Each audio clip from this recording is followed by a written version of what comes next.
Ladies and gentlemen, my name is Casey. Welcome to another episode of the NAU Sports Show. I am your host. Thank you, like always, for either watching me live or on replay. It truly means a lot. Last week, NAU traveled to South Dakota to try to get their first road win, and well, that did not happen. As they lost 34-7 against a very tough Coyotes team. Week 3, NAU heads down south to Arizona as what we're calling the battle for State 48, as both the Lumberjacks and the Wildcats are littered with Arizona players.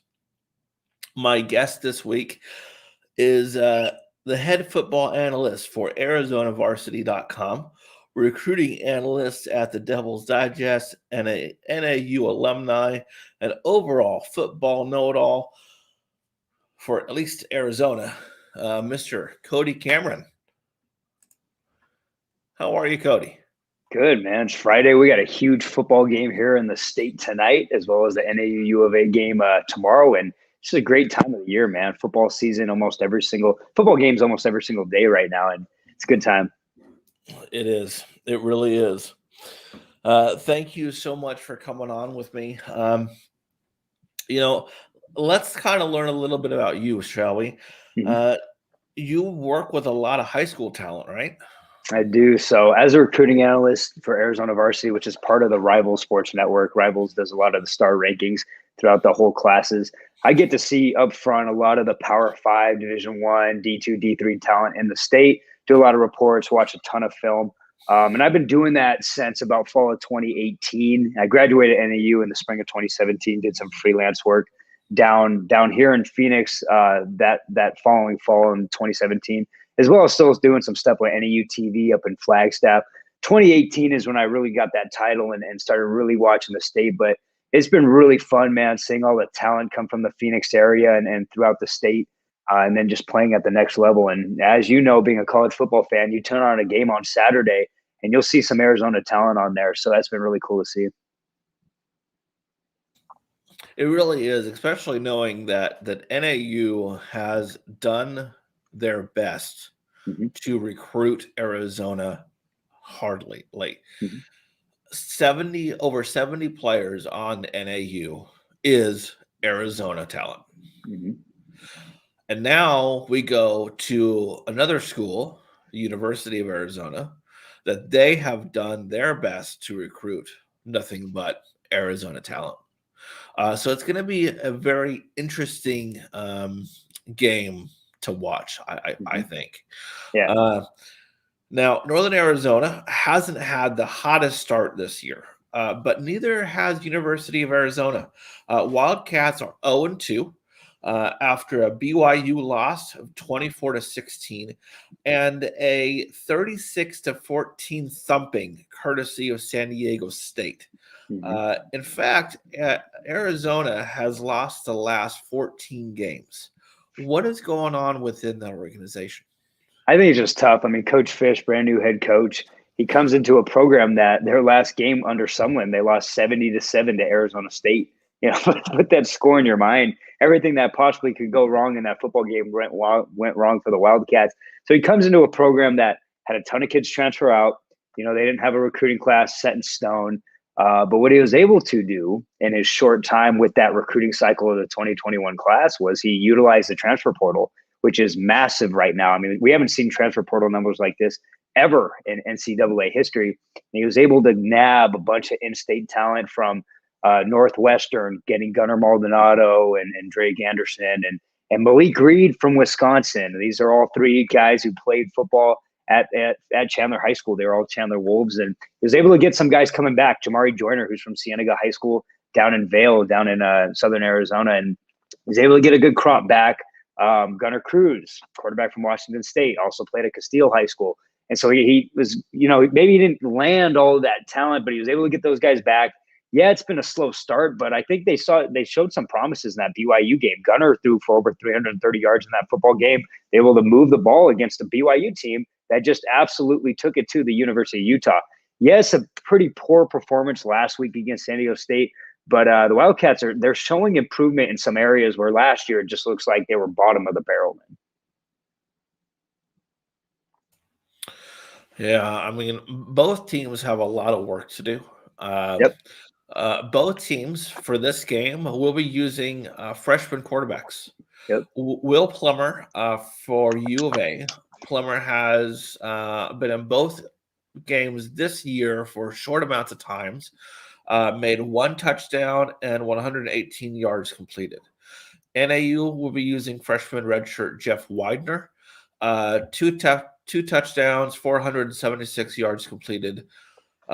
However, both defenses need a lot of work. What are your thoughts overall going into this game? I think both those quarterbacks, man, are similar. Both guys are dual threat ability quarterbacks. They can extend plays with their legs, and they're really good at RPO action game too. Will Plummer, he was one of my favorite high school quarterbacks a couple of years ago. He's a Gilbert Tiger, played for Coach Zellner, who's also an NAU alum. Will is an amazing kid. He played last year for U of A a couple of games, getting the starting reins here over Gunner this week. And I expect him to light it up, man. He is so electrifying with not only his legs, but his arm talent is really, really strong. And he showed it last week coming in just for the late in the second half and putting up 118 yards pretty quickly. Same thing with Jeff. I watched Jeff. Yeah, he played last year a little bit for NAU, and this year when one key went down, he stepped in and that Sam Houston State game. And the thing about NAU is, yes, they need some work, but the two opponents that he just played, one's the reigning FCS national championship team from last year that returned everybody. They returned everybody off that year's team. And then South Dakota last week is phenomenal. And if anybody's been watching college football, the Big Sky has been competing every single week at such a high level against not just FCS teams, but FBS Power 5 teams. University of Montana, week 1, they absolutely pounded University of Washington, especially defensively. So, I mean, these are good football teams that NAU is playing, and then once again playing a Power 5 Pac-12 team in U of A this week. And so heading into it, I look at NAU, and it's always, every time they play one of the in-state Power 5 teams, there's always that extra chip on their shoulder. You know, these kids felt like they weren't recruited, you know, and kind of dismissed by the Power 5 schools, and all the in-state kids that are on their team. A lot of these NAU kids think they're better than, you know, and so you go into a game like this, and I just feel like it's a no-risk situation for NAU. I call these the money games when Power 5 programs pay these FCS schools to play, and everybody expects you to lose. Got to go into this game with, the mindset of having nothing to lose and playing hard-nosed football for 4 quarters. Right, definitely. What does NAU need to do to pull off a win versus U of A? They have to win the turnover battle, and they have to convert on third downs. I think NAU's really struggled in both areas, especially converting on third downs. And it starts with first and second down. They're constantly in these 3rd and 12s, 3rd and 8s. Those aren't very manageable. Coach Pflugrad is one of the best offensive coordinators in the FCS. He is amazing. I don't expect him to be in FCS very long because I think an FBS team takes him. I don't care what type of coordinator you are. It's hard to convert 3rd and 12s, and NAU's consistently in that. And so I think they need to get 3rd and manageable from start. And I think that has to do with getting Kevin Daniels, George Robinson, a couple of their fleet of running backs, just to get them in a motion and get them in 3rd and 1s and 3rd and 2s. And now your playbook opens up a lot more. Also, it gets the play action pass game, which I know NAU wants to get going. It opens that up. You get receivers like Stacey Chukwuemezi and Hendricks Johnson, gets that down threat ability with your passing game. But I think it starts just on 1st and 2nd down. And then NAU, you have to win the turnover battle. Defense, you have to make some plays, force some turnovers.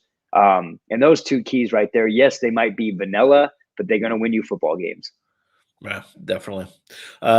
Arizona Central put out a tweet yesterday. They wanted to know, just from normal people who's fans of both teams, who do you think is going to win the game between Arizona and NAU? Out of 105 votes, 22% said Arizona wins easily. 33% says Arizona wins in a close one. And 45% says NAU wins. Wow. Yeah. It looked like Flagstaff represented. It's kind of Arizona Central's got like a 20,000 following on Twitter. Kind of embarrassing. They only had 100 votes. Yeah, it is. It really is. It really is.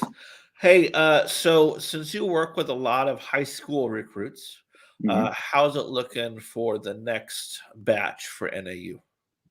They're starting. I mean, it's still, what is it today? I had to look at the date. Time's going by so fast. September 17th. So it's interesting. So the NCAA actually just extended scholarship limits. I haven't read the fine print on that, where that stands for FCS, but I know for FBS schools that number increased. That number from 25, that's usually their increases, and it's so tough. If people don't understand recruiting, you have to deal with blue shirts, gray shirts, which are completely different from red shirts. They carry over to the next class. And then you look at the transfer portal, and if that counts as this year's class numbers or last year's, and it's just this big quadratic formula that won't make any sense to someone who just doesn't understand recruiting. But in terms of NAU, Coach Ball has done a phenomenal job of recruiting in state. They've already landed a couple in-state commits, and that number is going to increase. And NAU takes advantage of the in-state players, especially ones who do have a very high academic GPA, where they can get them not only a little bit of athletic money, but mostly they hit hard on the academic tuition that will carry on. And so they get to take advantage of that, just being an Arizona school. But they got, I mean, our 2022 class and our 23 class, well, we'll just stick on 22s. There's tremendous talent in the 2022 class that might not get a spot at some of these FBS schools because there's just no room, or the schools like Arizona State and U of A, they're just gearing up for the transfer portal. So NAU, I expect they're going to get some talent this year, just like they did last cycle, of kids who do have Power 5 offers or major FBS offers, and they're going to land with the Lumberjacks. And we saw that last year in their recruiting cycle. Got it. Got it. Cody, I need your help. Hit me. All right. So NAU's next home game is October 2nd versus Idaho State for the family weekend. Okay. Every home game, I give away 4 tickets.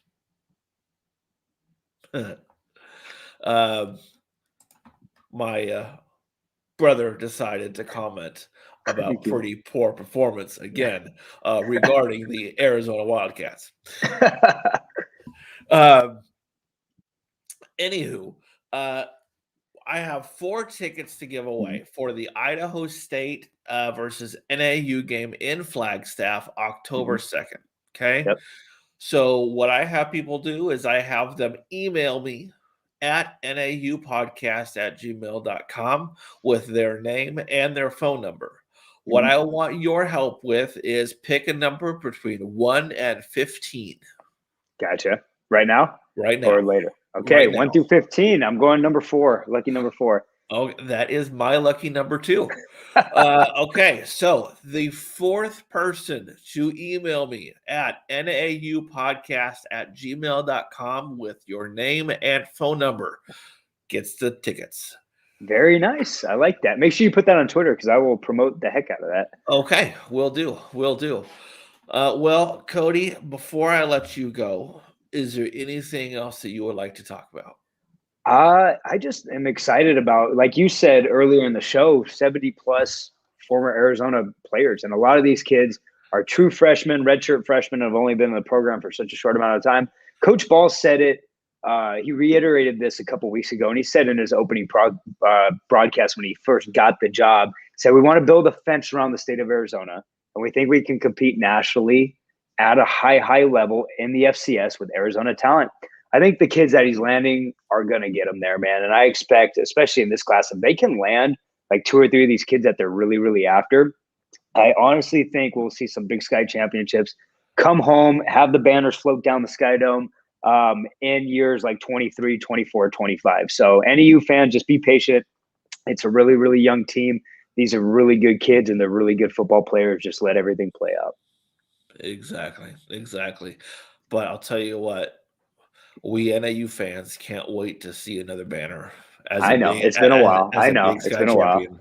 I Yep. know. Well, you also got to think, like, people don't understand, like, Case Cookis, right?